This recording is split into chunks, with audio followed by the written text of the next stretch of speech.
أعوذ بالله من الشيطان الرجيم بسم الله الرحمن الرحيم الحمد لله رب العالمين والصلاة والسلام على أشرف المرسلين سيدنا محمد وعلى آله وصحبه أجمعين أما بعد السلام عليكم ورحمة الله وبركاته.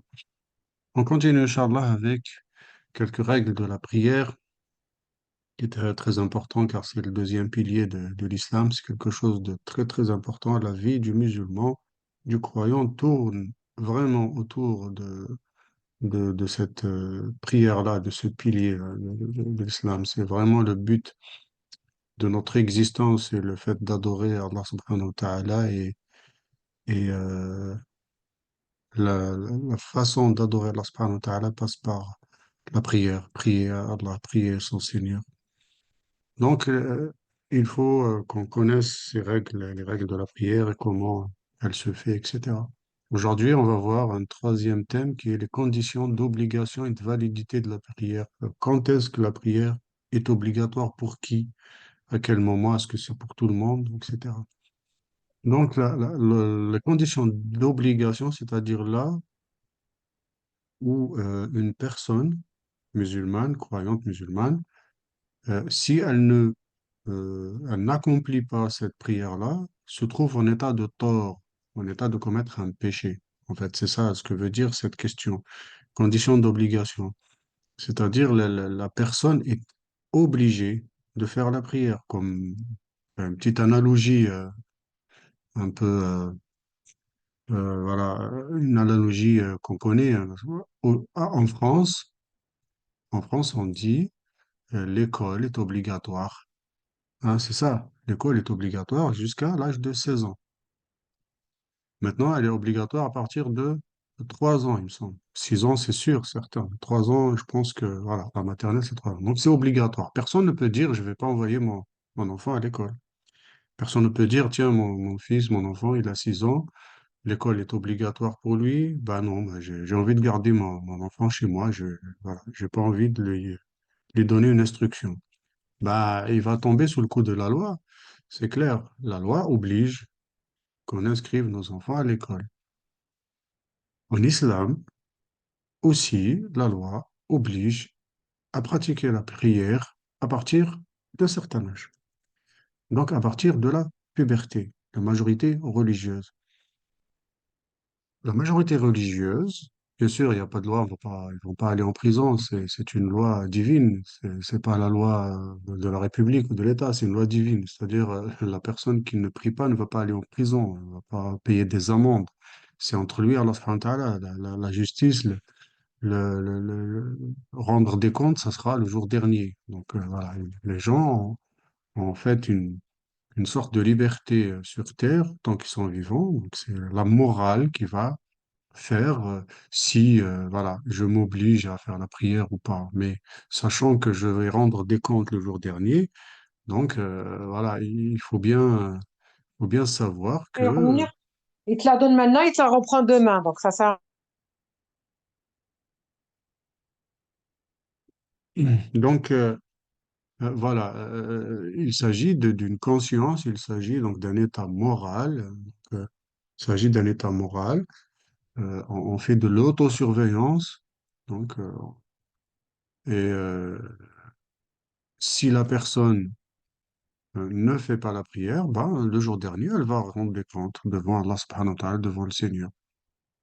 Aujourd'hui, si on en crée une loi ici sur Terre, en France, ben, on risque d'être tombé sous le coup de la loi, de se présenter devant le juge, d'être condamné, peut-être même d'être en prison, etc., parce qu'on a enfreint la loi. Sur Terre, ben, on va pas aller en prison parce qu'on n'a pas fait la prière, ça c'est clair. Mais, surtout pas en France, hein, et même dans aucun pays aujourd'hui. Même dans les pays musulmans, ça se fait pas, ça se fait plus en fait. On ne juge pas les gens parce qu'ils ne font pas la prière. Ça n'existe plus.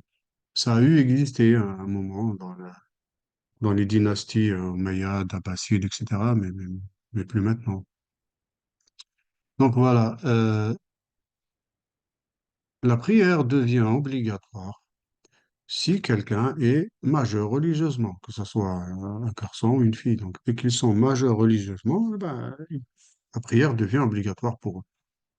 Ça, c'est la première condition d'obligation. Avant, ce n'est pas obligatoire. Ce n'est pas obligatoire qu'un enfant fasse la prière, ça c'est sûr. Ce n'est pas obligatoire du tout.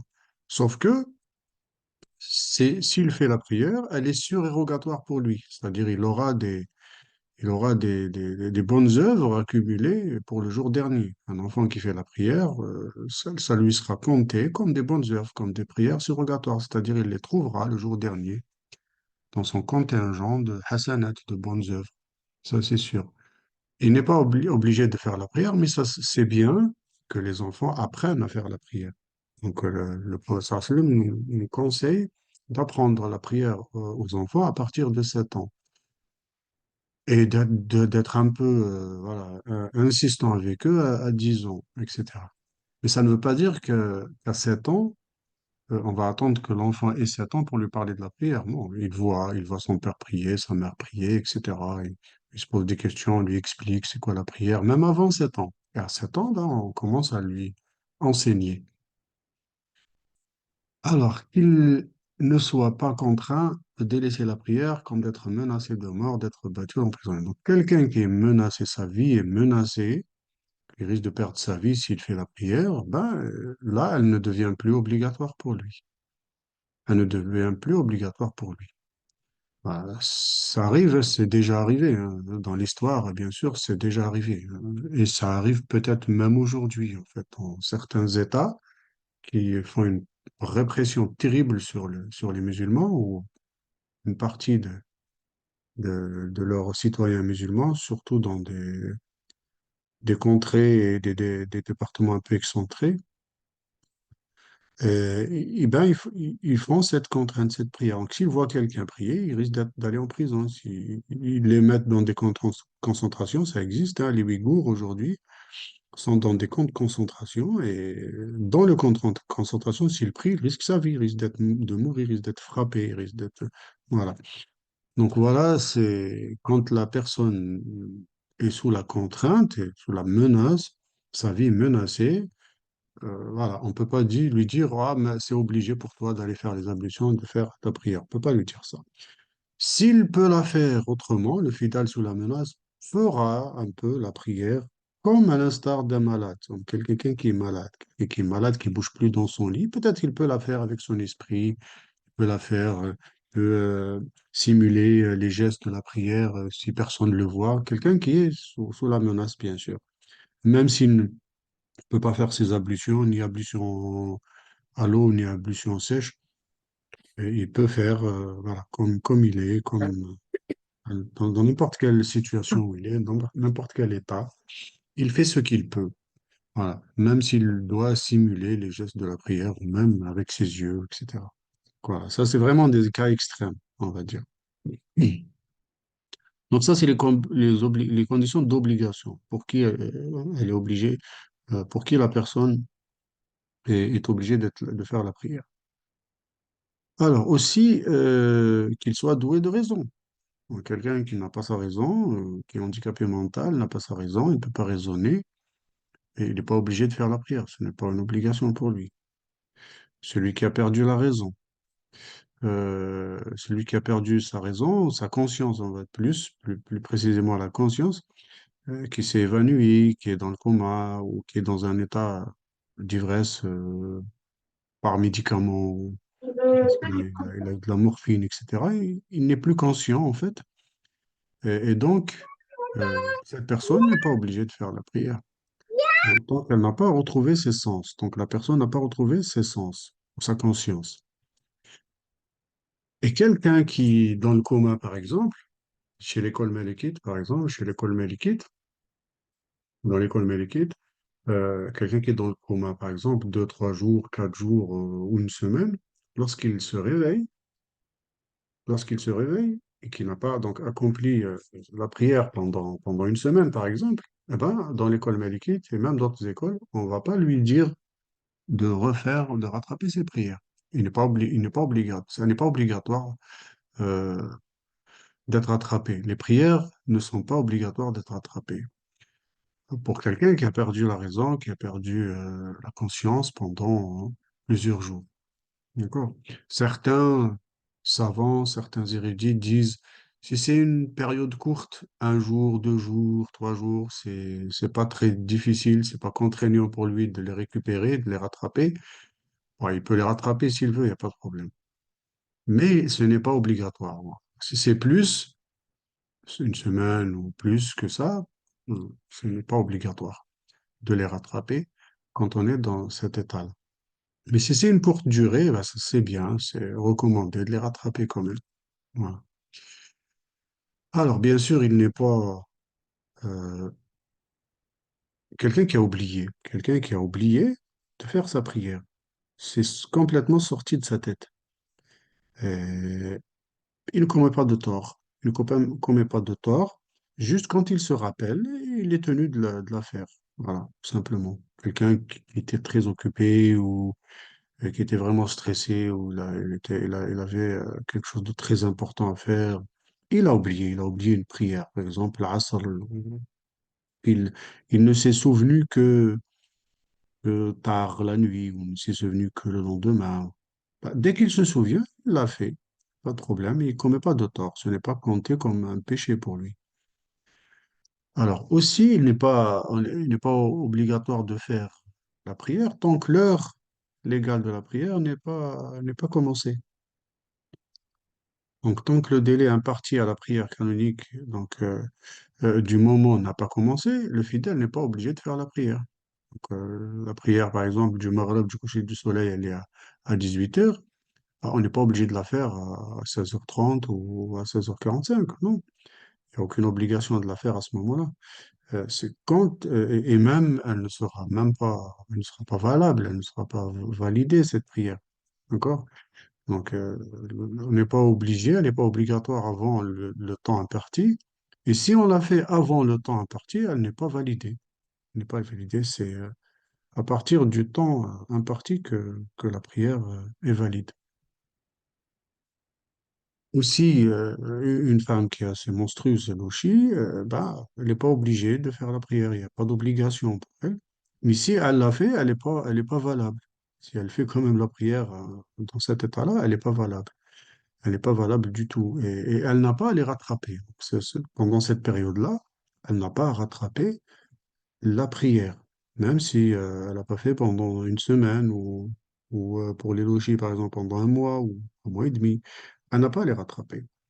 C'est pas obligatoire de les rattraper, puisque elle n'est pas sous l'obligation de faire la prière. Donc voilà, après, on a ce qu'on appelle les conditions de validité de la prière. C'est-à-dire que quand quelqu'un fait la prière, il est obligé de la faire, il est dans un état donc d'obligation de la faire.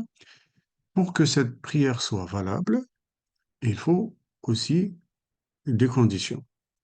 Que le fidèle soit musulman, bien sûr. Alors, quelqu'un qui n'est pas musulman, il accomplit la prière, elle n'est pas comptée. Pas comptée car il lui manque le premier pilier de l'islam, qui est l'attestation de foi. Qu'il soit en état de pureté mineure et majeure, on a vu, il faut qu'il fasse les grandes ablutions s'il en a besoin, et il faut qu'il fasse aussi les petites ablutions si on en a besoin aussi, car on peut garder les petites ablutions pendant plusieurs prières. On n'est pas obligé de les refaire à chaque fois, sauf si on a perdu les petites ablutions, de quelque manière que ce soit. On a vu comment on perd les petites ablutions. Ou alors, s'il a perdu les grandes ablutions aussi, il faut qu'il refasse les grandes ablutions, les ablutions majeures. Aussi, pour que la prière soit valable, il faut que le lieu de prière du fidèle et son corps et son vêtement soient exempts de toute impureté matérielle. Toute impureté matérielle, c'est-à-dire voilà, toute souillure matérielle comme l'urine, etc., le sang, sang abondant, beaucoup, beaucoup de sang, etc. Donc il faut que l'endroit où il doit faire la prière soit propre, c'est-à-dire exempt de souillure, hein, d'impureté, que les vêtements qu'on porte soient aussi exempts d'impureté matérielle, de souillure, et il faut aussi que le, il faut aussi que le corps aussi soit exempt de souillure aussi, de souillure. ou d'impureté matérielle. Donc voilà. Et puis, l'autre condition de validité de la prière, il faut que la nudité soit couverte, l'intimité, on va dire. Il y a des endroits pour les hommes, c'est-à-dire entre le nombril et le genou, et pour la femme, tout le corps sauf le visage et les mains. Donc il y a ce qu'on appelle une, une intimité, la grande intimité, puis il y a la petite intimité, on va dire. Donc petites intimités comme voilà, un bout de cheveux, les bras, les jambes un peu, voilà, etc. Ça s'en appelle une petite intimité. Les grandes intimités, ben, c'est connu. Voilà, c'est les endroits les plus intimes, on va dire. Il faut qu'aussi, pour que la prière soit valable, il faut aussi que le fidèle soit orienté vers la Qibla, vers la direction de la Mecque. En direction de la Mecque, il n'y a pas besoin que ça soit au degré près, hein, c'est large, hein. C'est vraiment large, hein. Donc, même jusqu'à 45 degrés, il n'y a pas de problème. On est très loin de la Mecque, donc il n'y a aucun souci. Si la personne dévie un peu à droite, à gauche, ce n'est pas un problème du tout. Donc, bien sûr, ces conditions-là euh, sont des conditions sine qua non pour que la prière soit valable, à condition euh, qu'on peut assurer ces conditions. Si on n'a pas de vêtements, ou on est dans l'incapacité de se tourner vers le Qibla, ou qu'on ne peut pas ne peut pas on ne peut pas enlever les souillures, par exemple, dans la capacité d'enlever les souillures, quand on est dans l'incapacité, eh ben, ces conditions sautent, il n'y a aucun problème. Inch'Allah.